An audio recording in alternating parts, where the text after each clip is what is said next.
La la la la la la la la la la la. We built this city. We built this city on trading cards. Good sh**. Hey! What's up, guys? LittleKuriboh here with the 4th entry of the Battle City Booster Packs series, which will hopefully not be as disappointing as last time's. Because if you didn't check it out, I opened a booster pack and there were maybe 3 cards in there. There were 2 missing. Almost half the pack. I paid full bloody price. And don't get me wrong, I know I'm the gullible mook in this scenario, because I probably shouldn't have bought trading cards from a guy in a purple cloak and glowing red eyes. But I mean, everybody has a gimmick here. And speaking of gimmicks, all the old Battle City personalities that you remember and love are here as well. I can see Rex and Weevil and even Mako Tsunami's over there, My Valentine, and they're all over there doing autograph signings. I've got to say though, I question the fact that Johnny Steps is over there with them, charging $100 for a picture. He's just clearly massively overestimated his popularity and his relevance. I don't even think he was in Battle City. He just showed up briefly before the tournament and had a dance. But I guess if you're peripherally associated with an event, you can make some moolah off of it. Duel Monsters superstar Johnny Steps over there with nobody lining up for his booth. But enough talking about the popularity of fictional characters and whether they deserve to charge for their autographs. Let's open a booster pack. This time we've got Hidden Summoners. Let's hope they're not too hidden and I don't find out that there's no cards in here. I'm going to open it on camera again because I did it with the second pack and it was all hunky-dory. And then we tried opening the last pack and there was like nothing in there. It was ridiculous and I felt like a fool. I opened it and I was like, what? Oh, now I'm embarrassed. But let's find out what we got. We've got Hidden Summoners. Let's see. It just looks like a bunch of shiny dragons and monsters. Let's see. It seems to be properly sealed. Hey, that's a good sign. Let's see what happens when we open it. All right. Oh, love the squeaky, squeaky sound.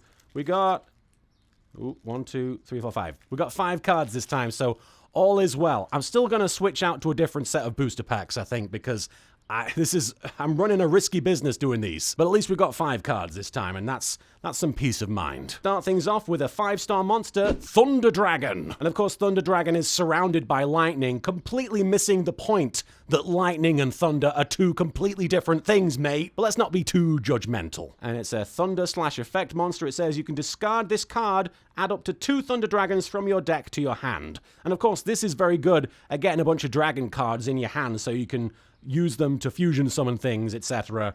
I don't know if that's going to be a super handy card for me, though, because it relies on you having multiple Thunder Dragons in your deck for it to be effective. Now, having said that, it could be very effective if I were to try and specifically pick up 3 of these, but there's no guarantee of it. So, next card we've got is a 2-star monster called Matriarch of Nethith. And it's a beautiful lady with like battle armor and she's got the Phoenix Force or something because she's either on fire or she's very powerful. It says she's a spellcaster/effect monster. It says you can target 1 level 4 or lower Nethith monster in your GY except Matriarch of Nethith. Destroy 1 card in your hand and if you do, special summon the targeted monster in defense position but negate its effects. During your next standby phase after this card was destroyed by card effect and was sent to the GY, you can special summon this card from the GY. You can only use each effect of Matriarch of Nethith once per turn. So much like a lot of the cards in these booster packs, this card relies on you having a bunch of monsters of the same type in order for it to be super useful, because it's 2 stars, it's got an attack of 600, a defense of 600. It's not going to be useful just by itself, so I don't know. But she does have big flamey hands, and her name is fun to say. Sorry, Matriarch, I'm going to put you back in my card pile for now. Oh, what?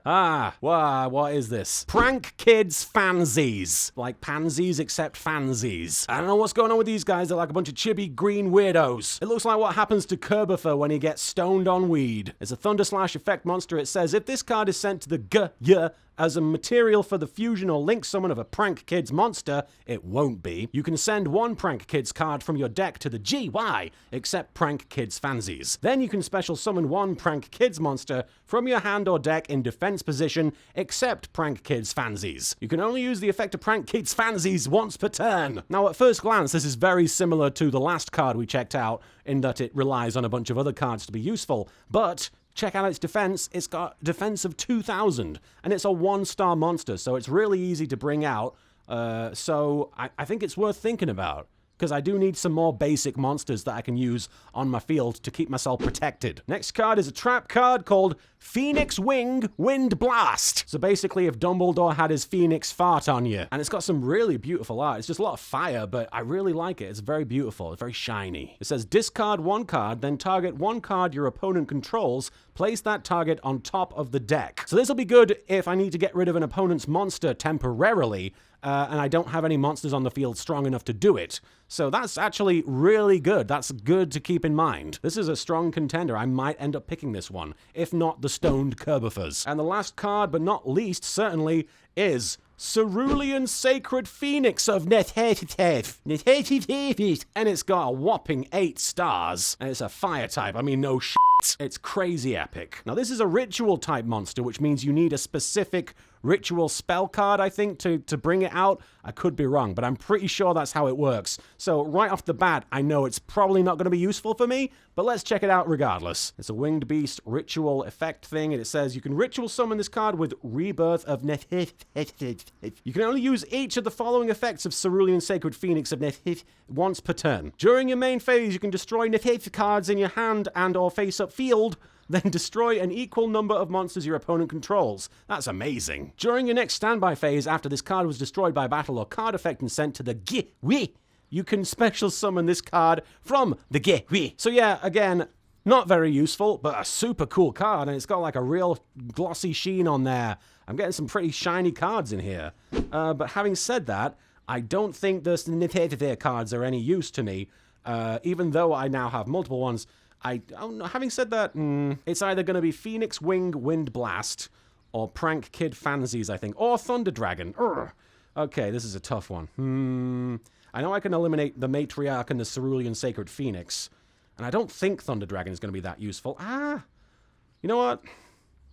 Phoenix Wing Wind Blast. That's what I'm going with. Da Phoenix card. Phoenix. Let's see how many of my followers watched Phantom of the Paradise and know what I'm doing. Yeah, I think that's a pretty good choice, just in case my opponent has a monster out that's going to have, like, a significant advantage and is just so OP that I can't do anything about it. I think that's going to be pretty good in getting me out of that situation if it arises. And chances are it will, given my limited number of cards that I've got. But what do you think of my choice? Do you think the Phoenix should have stayed dead? Do you think that the Nethetitev cards would have been a better selection? What is a Nethetitev anyway? Please let me know in the comments because I'm very interested to hear your feedback. And please let me know if I'm making a botch up of any of these cards and if I'm getting everything wrong, because chances are, yeah. It's been a pretty eclectic selection though so far. I'm pretty happy. We haven't really seen any repeats yet, so I'm happy about that. Having said that, I wasn't super happy about losing out on some of the cards in the other booster packs, so that's frustrating. But at least hopefully we're over that hump. So with 4 cards down and only 16 more to go, the clock is ticking as we count the days to Crimness. The Crimmy Day. And if Santa Claus can get me any one thing, it's to make sure that none of the booster packs remaining in this series